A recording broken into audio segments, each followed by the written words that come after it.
আমি পুৱা গধূলি সদায় ভগৱানৰ নাম লওঁ, প্ৰাৰ্থনা কৰোঁ, পূজা কৰোঁ, ব্ৰত ৰাখোঁ। কিন্তু ভগৱানে কৈ যোৱা কথাবোৰ আমি শুনোনে? শ্ৰীকৃষ্ণই কৈ যোৱা কথাবোৰ আমি জীৱনত প্ৰয়োগ কৰি পাইছোঁনে কেতিয়াবা? ভগৱান শ্ৰীকৃষ্ণই গীতাত অৰ্জুনক কি কৈছে? একচেপ্ট কৰা, যি হৈছে সকলো গ্ৰহণ কৰা। তোমাৰ জীৱনত যি হৈছে সেয়া ভালৰ কাৰণে হৈছে। কিন্তু স্বয়ং ভগৱানে কোৱা এই কথাটো আমি মানি লওঁনে? যি হৈছে সকলো ভগৱানৰ ইচ্ছাতেই হৈছে। কিন্তু এই কথা আমি মানি ল'ব নোৱাৰোঁ। কিয় নোৱাৰোঁ?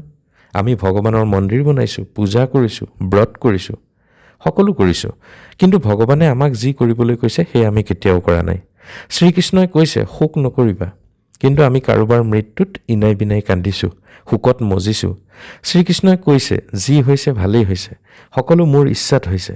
কিন্তু আমি ৰিলেক্স হৈ সেইটো গ্ৰহণ কৰিব পাৰিছোঁনে?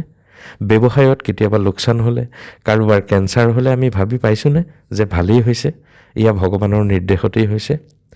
পাৰিছোঁনে? যদি ভগৱানৰ কথা পালন কৰিব পৰা নাই, তেনেহ'লে তেওঁক পূজা কৰি কি লাভ?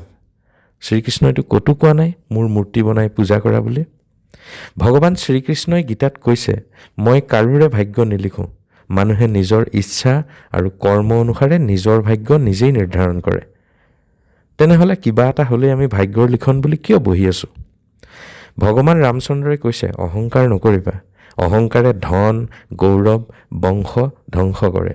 যদি বিশ্বাস নকৰে তেন্তে চাওক ৰাৱণলৈ, কৌৰৱ বংশলৈ, কংসলৈ চাওক। তেন্তে অহংকাৰ কিয় কৰে? চাকৰিক লৈ, সন্তানক লৈ, বংশক লৈ কিয় ইমান অহংকাৰ আমাৰ? ৰামচন্দ্ৰই কৈছে দুখী নোহোৱা, হতাশ নোহোৱা আৰু মনটো ভাঙি যাবলৈ নিদিয়াটোৱেই হৈছে সুখ আৰু সমৃদ্ধিৰ আধাৰ। উৎসাহ নথকা, দুৰ্বল আৰু দুখত থকা ব্যক্তিয়ে কোনো ভাল কাম কৰিব নোৱাৰে, কোনো ভাল চিন্তা কৰিব নোৱাৰে। গতিকে তেওঁ লাহে লাহে দুখৰ সাগৰত ডুব যায়। যদি আপুনি সঠিক হয় তেন্তে খং কৰাৰ কোনো প্ৰয়োজন নাই, আৰু যদি সঠিক নহয় তেন্তে আপোনাৰ খং কৰাৰ অধিকাৰ নাই। শক্তিশালী ব্যক্তিয়ে কেতিয়াও খং নকৰে। ৰামচন্দ্ৰই কৈছিল চন্দ্ৰৰ সৌন্দৰ্য নোহোৱা হৈ গ'লেও, হিমালয় বৰফহীন হৈ গ'লেও, সাগৰ জলহীন হৈ গ'লেও মই পিতৃক দিয়া প্ৰতিশ্ৰুতি কেতিয়াও ভংগ নকৰোঁ। অৰ্থাৎ আপুনি যদি কাৰোবাক কেতিয়াবা কিবা প্ৰতিশ্ৰুতি দিছে, সেয়া মৰণ পণ কৰি হ'লেও সেই প্ৰতিশ্ৰুতি পালন কৰিবলৈ চেষ্টা কৰিব। ধন্যবাদ।